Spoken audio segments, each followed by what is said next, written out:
Motivation 3.0 by Sammy Little. Daniel Pink explains in his TED Talks, interview, and book Drive the problem with motivation in the workplace.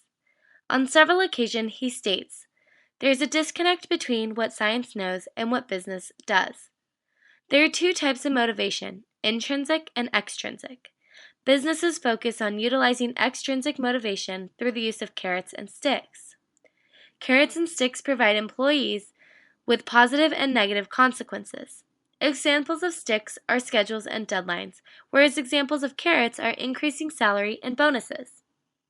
He explains that extrinsic motivators work for mechanical skills, but performance levels drop once rudimentary cognitive skills were required. Pink emphasizes the need to move away from extrinsic motivation and focus on intrinsic motivation. Intrinsic motivation revolves around three parts: autonomy, mastery, and purpose. He provides multiple examples of how autonomy works because it allows employees to direct one's own life, which results in increased productivity, working engagement, and worker satisfaction. This leads to the question, how do we take what we know about motivation in order to motivate our students? Receiving good grades is an extrinsic motivator, which means it doesn't work as an effective way to motivate all students. In order to foster intrinsic motivation in students, we as educators need to give our students purpose for lessons and applications to the real world. This will not only motivate students, but also get rid of the dreaded question, when will I ever use this? Although grades are not the best motivator, they are necessary. Therefore, there is a call for improvement in creating effective grading and assessment procedures. Douglas B. Reeves reveals in Effective Grading Practices, when grading policies improve, discipline and morale almost always follow. Additionally, he exposes the inconsistencies in grading, focusing on missing assignments.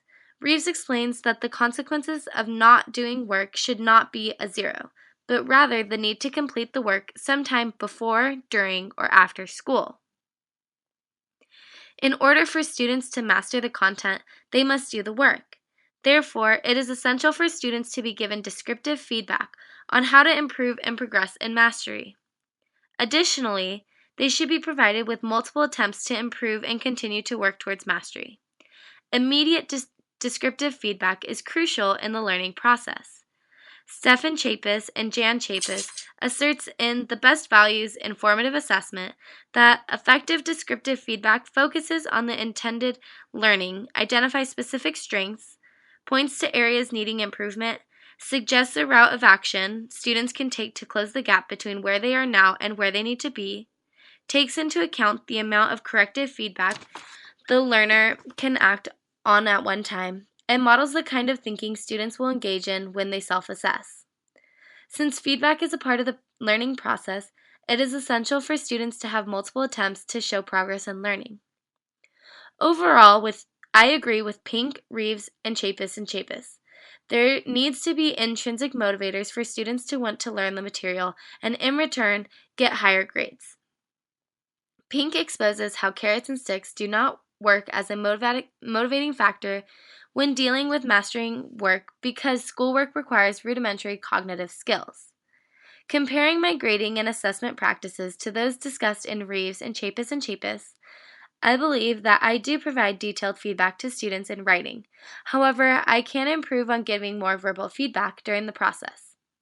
In addition, I provide students with multiple attempts to improve mastery in their reading comprehension responses. However, I need to make this change across all curriculum. When grading, it is essential for teachers to collaborate in order for students to have more consistency as they progress through the education system. The consistency also allows students to continue to strive towards mastery. Reeves uses the analogy of inconsistent grading in comparison to inconsistent referees in sports. Although neither should be tolerated, they are not treated the same because all referees are trained to call the game in a certain way and all follow the same rulebook. However, there is no manual for grading given to teachers, therefore it leaves a lot of room for inconsistencies. I strongly agree with his analogy, and he furthers it by applying coaching to mastering a skill. He states, Music teachers and athletic coaches routinely provide abundant feedback to students and only occasionally associate a grade with the feedback. The process of learning through mistake and continuous practice allows an athlete to master a skill. Once the skill is mastered, the player does not stop practicing the skill. Instead, the player continues to practice the skill and builds onto it in order to constantly improve. This analogy is representative of the way I teach because I was a coach first. Coaching has allowed me to apply my knowledge of teaching sports skills to all levels of athletes and bringing it into the classroom to help my students master a skill.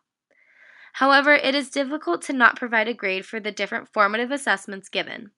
Formative assessments are crucial because it shows growth of learning. In conclusion, I believe that students need to find purpose in their work in order to be successful. The intrinsic motivators need to take over a student's need for learning and not do something simply because they are afraid of getting a bad grade if they don't do it. Teachers connecting purpose for the skills they teach is essential for student learning. Additionally, teachers need to collaborate with other teachers in their grade level as well as their school to assure that they are consistent within the grading system.